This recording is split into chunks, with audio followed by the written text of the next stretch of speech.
Nako, heto na mga kababayan, umamin na. Breaking news, nakakakilabot na pasabog ni BP Sara. Aba, napaamin na si BBM, nilaglag si Romualdez, Buying. Aba, yan po mga kababayan ang ating alamin sa video ito. Pero bago po natin simulan yan, palike naman po ng video ito. Malaking tulong po yan. Maraming salamat po. At eto nga, bago po natin i-play yung video mga karibin natin, eto pasadahan po muna natin itong mga nagte-trending na balita dito po sa social media. Aba, ito pong si Senator Ping Lacson mga kabayan ay talagang umurong na talaga ang pag-iisip. Oo. Sabi niya po kasi dito mga kabayan mula po sa The Manila Times, no overall mastermind in flood control scandal. Lacson says. Ibig sabihin po nito mga kabayan, wala pong kabuang mastermind. No, pag sinabi kasi nating mastermind, siya na po yung pinaka master ng lahat mga kababayan. Siya na pong pinakaulo ng flood control. Pero sabi po ni Lacson, wala raw pong ganun mga kababayan. Bakit nga ba niya nasabi yan mga karibin natin? Ito po, sabi po dito sa balita, no? Senator Panfilo Lacson said he believed there is no overall mastermind in the flood control mess, which he earlier described as largest corruption scandal in the Philippine history. Biruin nyo yan mga kababayan, na ito po yung pinaka-largest corruption scandal in the Philippine history, pero wala pong mastermind. Aba, hindi po kami makapaniwala dyan. Sabi nga po ni Saldico no, ang mastermind daw po ay si President Bongbong Marcos Jr. at ito pong si House Speaker Martin Romualdez, no? Pero bakit ganun, Lacson? Pinagtatakpan at pinroprotektahan mo na naman, di ba? Yan talaga ang papel ni Lacson dyan sa Senate mga kababayan. Ang protektahan at pagtakpan ang mga big fish, no? Ito po mga kababayan, sumabog po ang ating mga kababayan at ito po ang sabi nila. Sabi po dito ni Rolando, protect the king, bading, aray ko po sabi naman po dito ni Bong, sometimes playing stupid has reward. Oo nga no? The more stupid you are, the more reward mga kababayan. Kaya ito, nagpapakatanga na po silang lahat mga kababayan para sa maleta. Nako po, talaga naman Sabi po ni Abdul, Ping, come on. Tell it to the Marines, Ping, okay? Protect at all costs. See the maleta effect. Ayan na, sabi ni Felix. Sabi naman po ni Bayang Magiliw, you see, hindi niya ma-pinpoint ang utak and he wants his partial report be signed. Paano yun? Para masabi na may nagawa at the least. Ayan. So kaya naman pala, di ba? Kaya naman pala walang pumipirma dyan sa partial report mo. Bakit? Dahil sinasabi mo na walang mastermind. Paano nangyari yan kung walang mastermind? No? Bigla na lang yan umusbong. Bigla na lang po yan nangyari mga kababayan nang walang nagplano. Nako po. Sabi po dito ni Sosing, maybe it was a group effort but the highest officer shall carry the burden of command responsibility. Correct. Diba? Correct. Senator Ping finally thought the mastermind could be Marcoleta as per Cabral files. Had Trillanes handed the blue ribbon, the mastermind will point to Davao. Yun nga ang nakakatawa dito. Di ba? Kanina lang, yung last bag natin, di ba? Or yung kagabi ba yun? Sabi po ni Lacson, si Marcoleta, mga kababayan, dinadamay na ni Lacson, mga karibin natin. Tapos ngayon, sasabihin niya, walang mastermind. Ano to? Lokohan ba ito mga kababayan? Nako po. Ay nako. Anyway, ano po ang inyong masasabi dyan mga karibin natin? Just comment down below. At eto, bago po natin i-play yung video mga kababayan, eto pasadahan muna natin itong si Ante Claire. Nako, huli na naman po ang pagsisinungaling at pagpapakalat ng maling impormasyon. Ano ba? Kasuhan nyo na to NBI. Nako NBI, kumusta na? Kasuhan nyo na si Ante Claire. Ito po mga kababayan ang patunay. Pasok Hindi po siya kaibigan ng Pangulo, pero siguro mas nanaisin ko po kung ito po ang inyong itatanong, dahil ito po ay mismong pinost ni Franco Mabanta. Baka ito po ang itanong nyo kung ano po ang relasyon niya sa mga Oh, grabe 'di ba? Naka-prepare na agad yung mga picture niya mga kababayan. Ay grabe naman ito. Naka-prepare na yung mga picture pero ito ang hindi niya inaasahan mga ka-review natin. Duterte. Ito po ang magiging topic natin for today. Boying.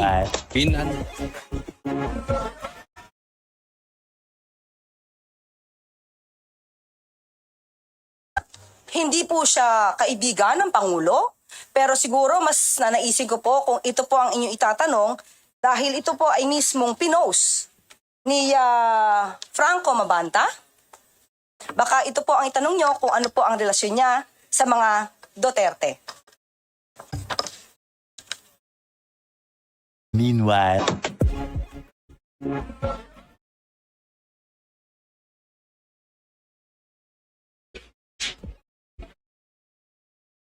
Oh, ayan, may payakap-yakap pa sa presidente, mga kababayan. Klarong-klaro po yan, mga ka-review natin, ha. Oh, sino po ang mas close kay Mabanta, mga ka-review natin? Yung Duterte or si President Bongbong Marcos Jr.? Ano pala to? Director pala ito ng social media account ni President Bongbong Marcos Jr. Ha? Oh, kayo ngayon ang napahiya. Paano mo ito i-counter, ha?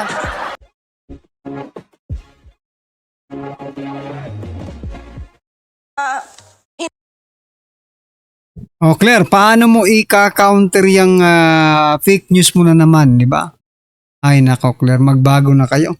Kayo pa naman itong nag-i-encourage na wag nang magpakalat ng maling impormasyon, pero kayo rin naman itong nagpapakalat ng maling impormasyon. Nako po.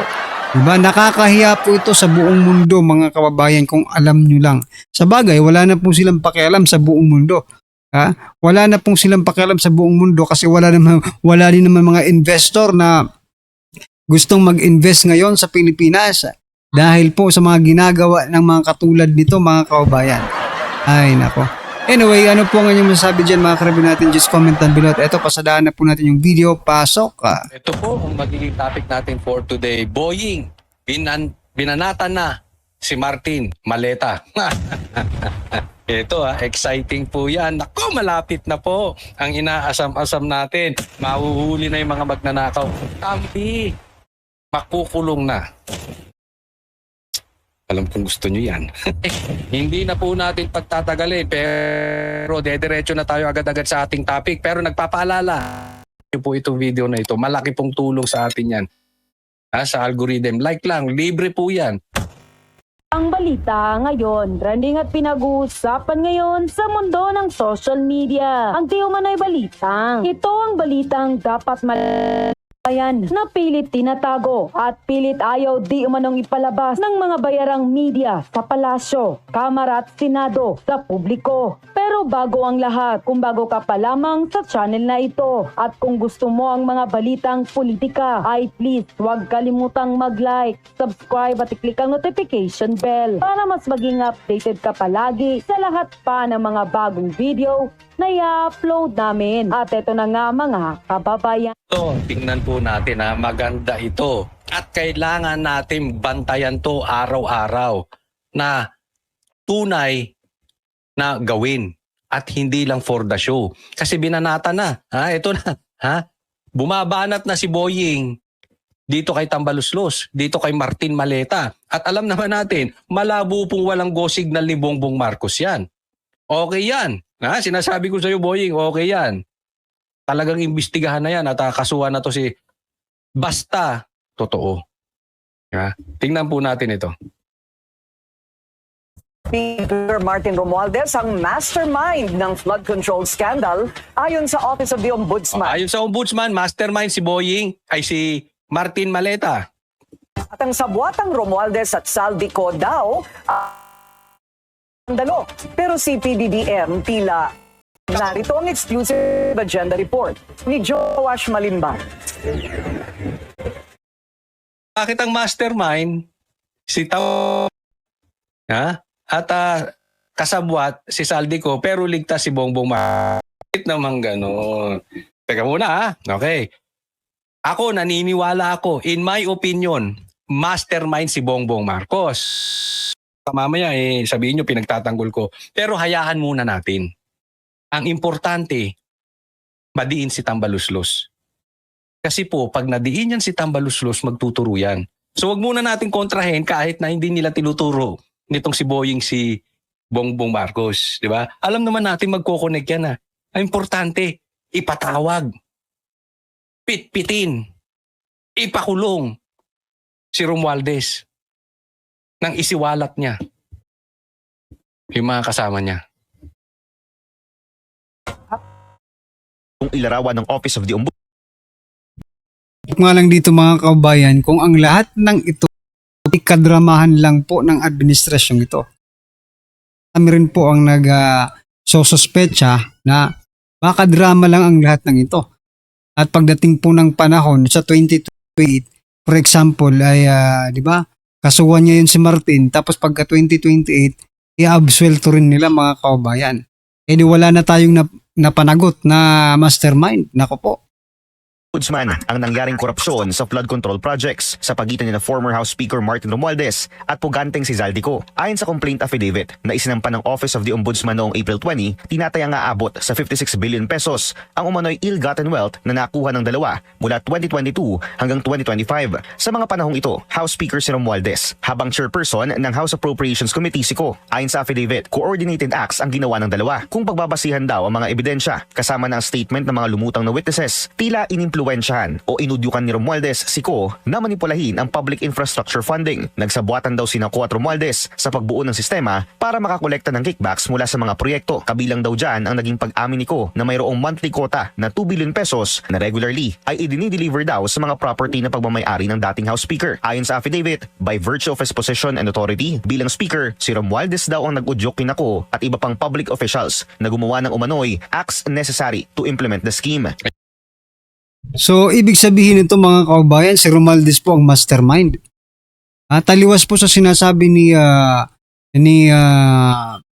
Lacson na wala pong kabuang mastermind. Di ba?